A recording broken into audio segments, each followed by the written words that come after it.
प्राणांची आधारू अखंड स्थितीचा निर्धारू श्रीमंत योगी नितवंत गुणवंत सामर्थ्यवंत श्री श्री छत्रपती शिवाजी महाराज की आज 19 फेब्रुवारी शिवरायांचा जन्मदिन. कधी वाटलं का हो, का गरज पडली असेल महाराष्ट्राला शिवरायांसारख्या वीराच्या जन्माची? का घेतला असावा शिवरायांनी जन्म महाराष्ट्राच्या मातीत? अहो कारणही तसंच आहे, कारणही तसंच आहे. ते म्हणतात ना, यथा यथा हि धर्मस्य ग्लानिर्भवतु भारत अभ्युत्थानमधर्मस्य तदात्मनं सृजते. जेव्हा जेव्हा धर्मावरती ग्लानी येते तेव्हा तेव्हा त्या क्षणाला कोणत्या तरी संताला, कोणत्या तरी माणसाला आणि कोणत्या तरी भगवंताला अवतारा घ्यावाच लागतो. आणि कदाचित म्हणूनच शिवरायांचा जन्म झाला असावा. 19 फेब्रुवारी 1630 रोजी शिवनेरी ताराच होता. एक शिव जन्माला होता ज्याने तख्त हलवला होता. एक शिव जन्माला होता ज्याने तख्त हलवला होता. खरं सूर्य नारायण जर उगवले नसते तर आकाशाचा रंगच समजला नसता. जर शिवराय जन्मले नसते तर हिंदू धर्माचा अर्थच समजला नसता, अर्थच समजला नसता. मी वंदन करते माझ्या या भूमीला आणि याच भूमीत 350 वर्षांपूर्वी जन्माला आलेल्या त्या राजाला ज्याचं नेतृत्व, कर्तृत्व आणि साहस 350 वर्षानंतरही कुणी त्याची जयंती साजरी करावी, कुणी महती ऐकावी तर कुणी महती सांगावी. जणू काय शिवाजी राजानं शिवचरित्राची किमया आधीच घडवून ठेवली. 19 फेब्रुवारी 1630 शिवरायांचा जन्म. 1630 साली जन्मलेला माझा राजा शिवाजी पुढे 1680 ला हे जग सोडून निघून जातो. अहो 1630 ते 1680, 1630 ते 1680 माझा राजा जगलाच किती? अवघे 50 वर्ष.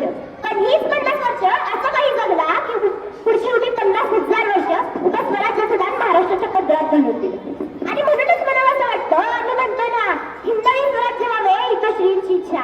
अरे मग तीच श्रींची इच्छा, तेच श्रींचं स्वप्न ज्याने सत्यात उतरवलं, त्या लेकरू मास्टर जिजाऊच्या पोटी जन्माला आलं. तया नाव राजा शिवाजी, तया नाव राजा शिवाजी. शिवाजी हे 3 अक्षरं महाराष्ट्राच्या मातीला नवा अर्थ देतात. शिवाजी म्हणजे ध्यास, शिवाजी म्हणजे श्वास, शिवाजी म्हणजे आदर्श आणि शिवाजी म्हणजे संघर्ष.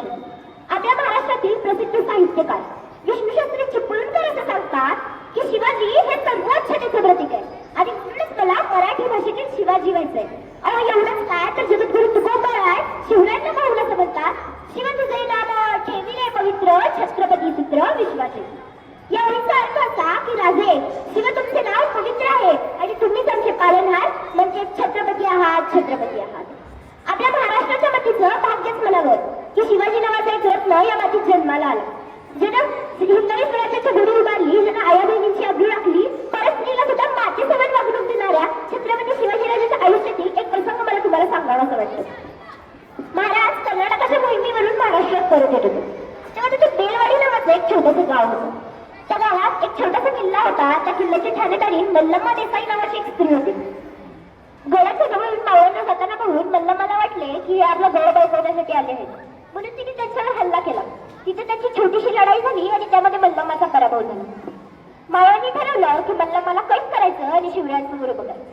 मल्लम्माला कैद करत असताना मल्लम्मा आत गेली आणि ती आपल्या छोट्या बाळाला घेऊन बाहेर आली.